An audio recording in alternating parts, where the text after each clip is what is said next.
time to be a part of the church in 2026. Some recent research from the Evangelical Alliance that we're looking ahead to 2026 confirms this. Some of their research, they suggest that we're entering one of the most spiritually open moments in living memory. Belief is on the rise again. People are searching.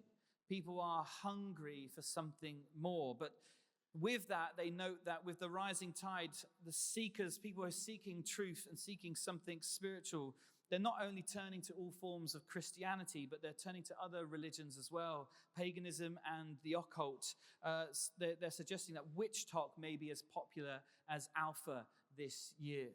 They're also seeing more people exploring faith because of experiences that they can't explain. People are having dreams and moments and encounters, and people are quite literally turning up to churches and asking us or saying, please, can you help explain to me what happened, what this means?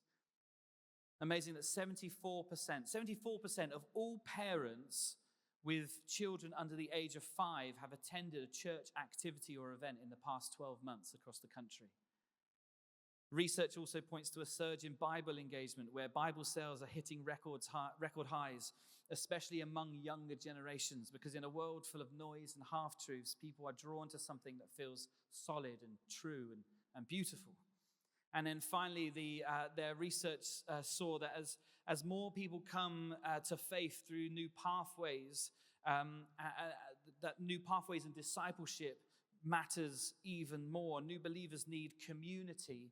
They need spiritual rhythms, and they need people to walk with them, or they perhaps simply drift away. So it's quite a significant cultural moment in our nation. It's an encouragement, but it's also a challenge to us.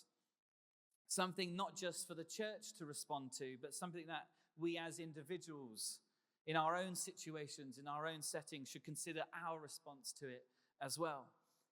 Our vision, which I've already mentioned, is to see Jesus loved, the church alive, and society transformed in Torbay and beyond. That's our church vision, and it's one that we try to play our part in seeing become a reality. But really, it's a vision that every Christian should have, because quite simply, it's about sharing our faith, investing in the church, and trying to make a difference in our society. The church is not a building or an institution, but the church is the people of God.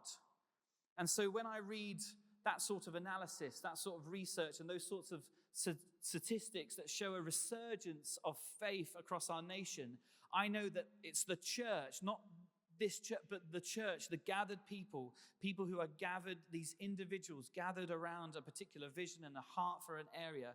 We're the ones who need to figure out our response. We're the ones who need to figure out how to get ready for that. To not just figure out how we might operate at Bay Church here in St. Andrews, but more importantly, we need to discern how we might play our part in every single moment of our lives. And every single moment of our lives when we're not gathered together in this building, in our workplaces, in our homes, and in our circles, and our friends and our families, and so on. And so for that, we need some courage. I believe that's a word for us today in this season. We need courage. For the next couple of weeks, we're going to be looking at 3 particular stories from the Old Testament. 3 people who showed great courage and what we can learn from them for our time and in our own lives. And today I want to start by looking at the person of Nehemiah. Nehemiah, do you want a dad joke? Who's the shortest person in the Bible? Nehemiah. So as I asked the question, people were like, no, we don't want a dad joke. Anyway, Nehemiah, throughout Nehemiah's life, we learn how to have the courage to be dedicated. To be dedicated. Dedicating yourself to something takes courage. To go after something of worth, to pursue a passion, particularly something that will have kingdom impact for God, that takes courage, takes real courage. I'm sure you've all seen, or perhaps you've heard by now, of Alex Honnold's climb of Tepe 101. without ropes or safety gear. Alex Honnold, professional climber, climbed to the very top of one of the tallest skyscrapers in the world, live on Netflix last week, which would have taken a whole lot of courage, or stupidity, some people are saying.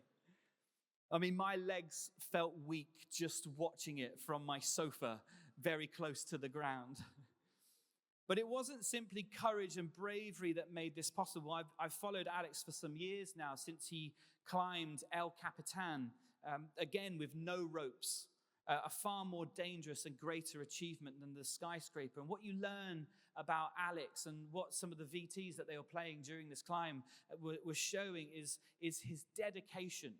His dedication to his craft, how he trains, how he visualizes the climbs, the years he's dedicated to his pursuits and the passion of climbing and going beyond what we might consider normal, sane human limitations that make a 1,700-foot skyscraper climb seem possible. You might also have your own pursuits this year, hopefully not to scale tall buildings without ropes. But you might have health goals or fitness goals. You might have financial pursuits. Hey, maybe you're trying to make new friends. Maybe you're trying to deepen existing relationships. Maybe you're perhaps trying to go deeper in your faith or explore faith for the first time. And maybe you want to have a greater impact for God in your life. Whatever your goals, whatever our situations, and perhaps actually whatever our age bracket is, I think it's true to say that what we all want, whatever we put our mind to, we want to know that it matters. Whether you call that purpose or whether you call it having meaning in life, or really, I want to know that what I'm doing really matters in the big scheme of things. Does it matter? Is there purpose to it? And actually, you can know that right here and now. In every situation you find yourself in today, that what you do does matter and does have significance, does have purpose, it does have meaning when you see that every moment and situation that you have in your life is an opportunity to live out God's purposes for your life. Meaning and purpose, doing something that really matters, isn't somewhere out there where the grass is perhaps greener, or where the opportunities are waiting, or when your situation changes, or when at some point in the future. But no, it can be found right here and now where you are today.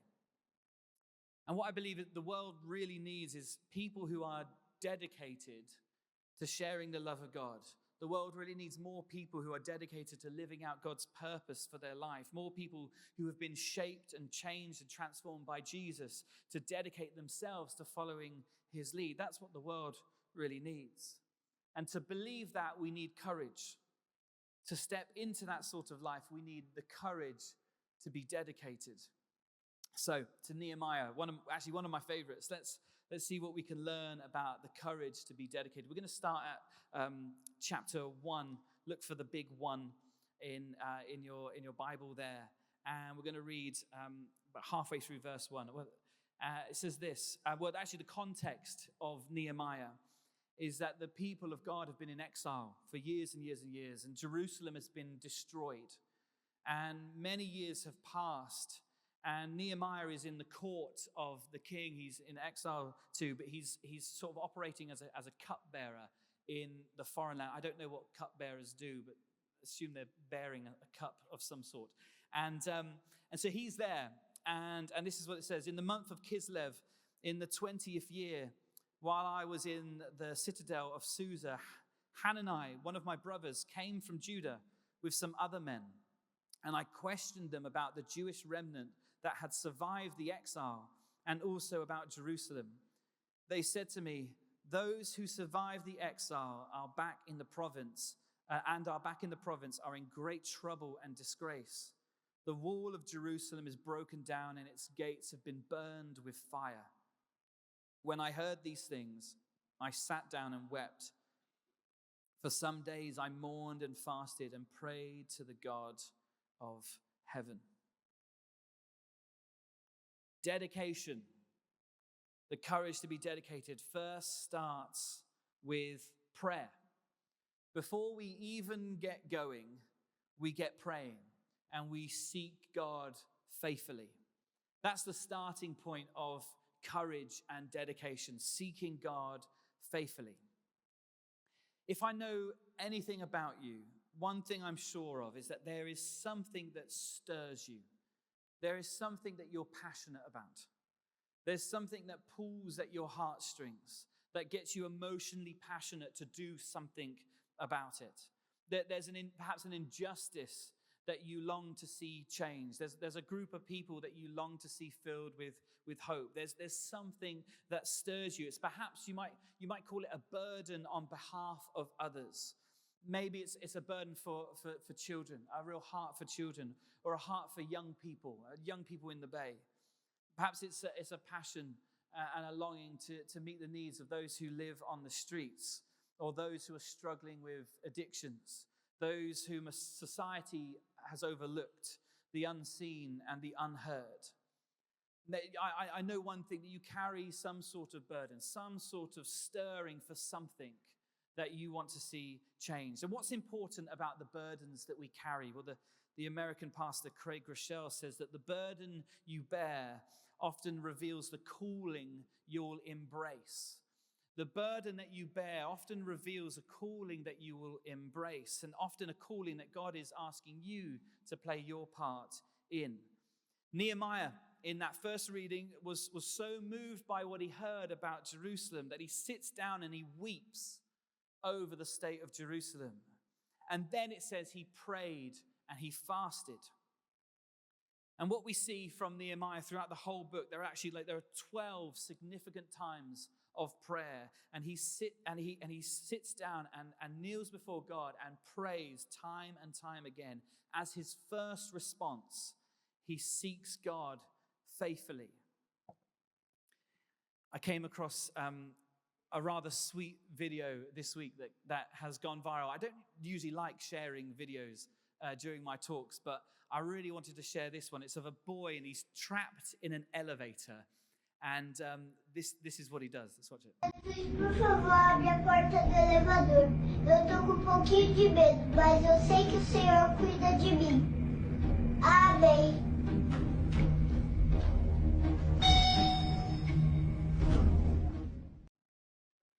Prayer works. I love that a little boy who's stuck in an elevator knows that his first response should be to pray to God.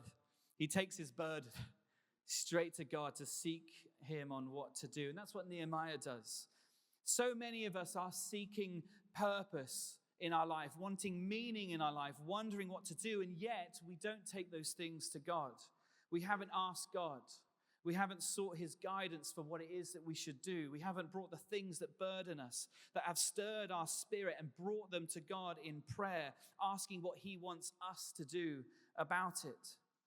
And perhaps maybe it's because we think it's too little or too insignificant a prayer. It's not worth God's time. Or maybe the opposite end. We think the problem's too big. No real difference can be made by praying into it. But here's one thing about prayer. In prayer, there is nothing too big for God's power, and there's nothing too small for God's heart. In prayer, there's nothing too big for God's power, and nothing too small for God's heart. He simply wants us to share it all with him. Pour out our heart in prayer and share our burdens, share our worries, share the hopes and the fears. When we seek God faithfully, and faithfully just means consistently, with the things that are on our hearts, the people that are on our heart, God begins to reveal his purpose and his plan and begin to call us out into action. And that's for all of us. All of us, whatever your position. Actually, Nehemiah, he didn't have a formal position. He was simply a cupbearer. He didn't have a formal position to respond to the need of Jerusalem, but he had a God-ordained passion about something that mattered. He felt God call him to rebuild the walls that were ruined. And I believe that there are these broken walls all across the Bay that God is asking us to rebuild. There are situations, broken relationships, hurting people, that you and I, individually are uniquely placed to be able to bring something of the love and the power of God into. So what burdens are you carrying? Remember, because the burden you often carry, it will be the calling that you embrace. What's stirring your heart right now? Where might God be calling you to make a difference in this world?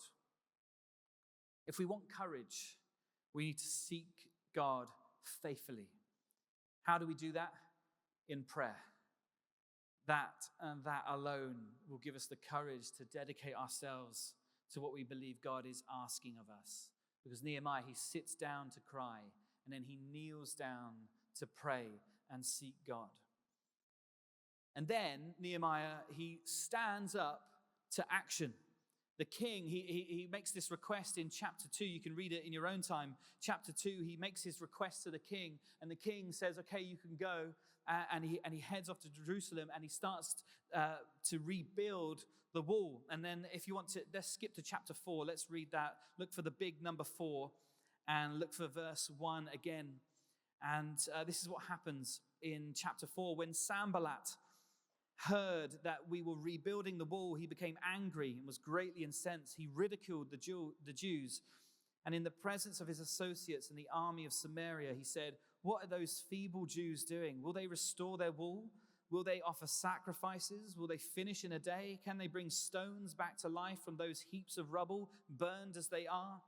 Tobiah the Ammonite, who was at his side, said, what they are building, even a fox climbing up on it would break down their wall of stones.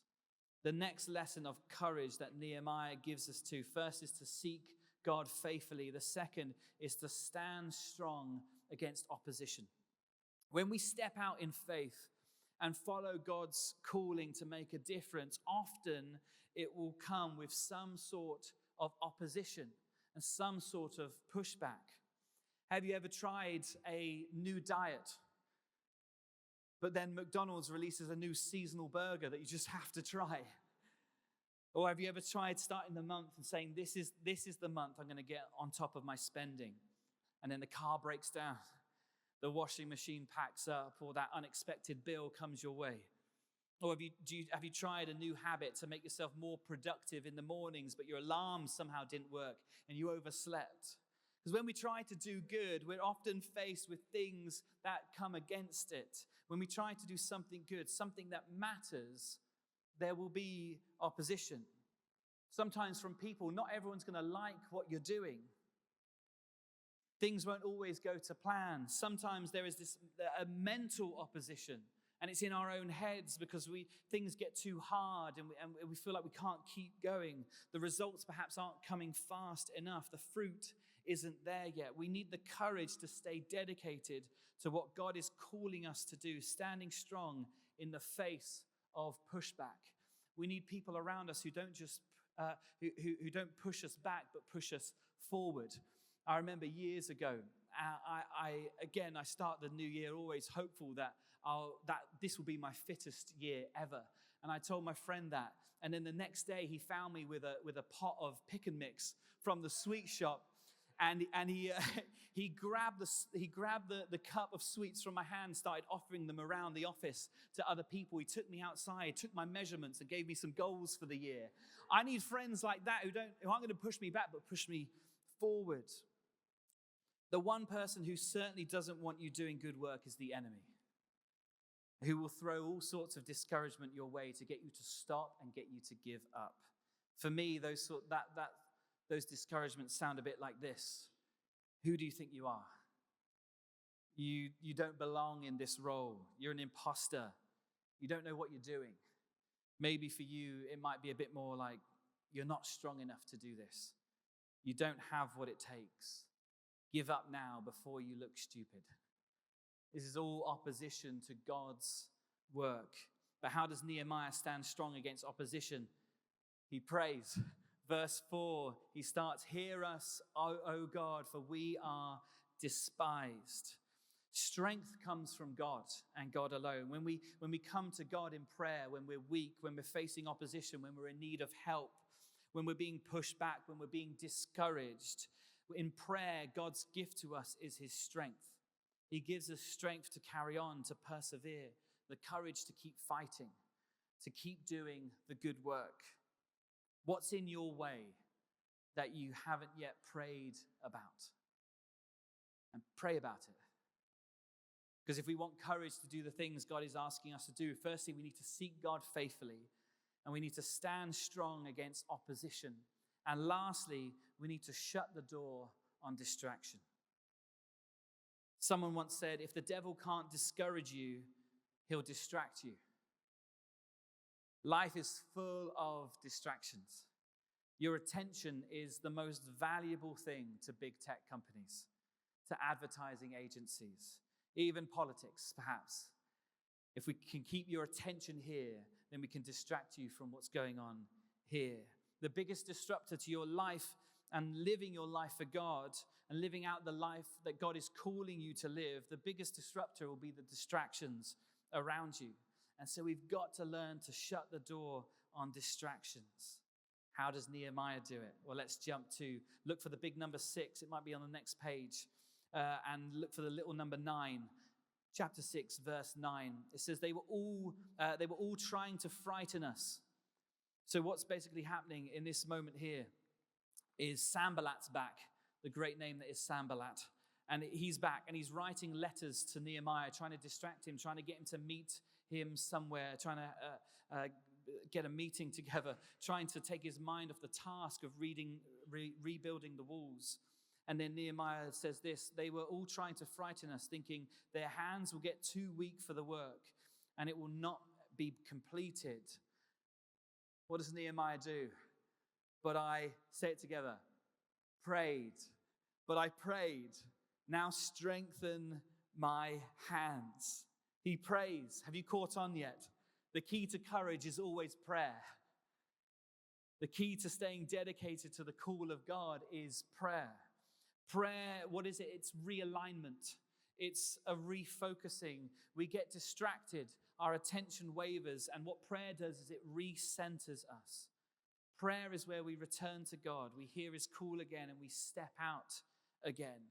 And as we step out and we get distracted again, prayer then recenters us, refocuses us. We listen to God again and we step out again, and we continue to do it as we seek God faithfully, standing strong against opposition and shutting the door on distractions.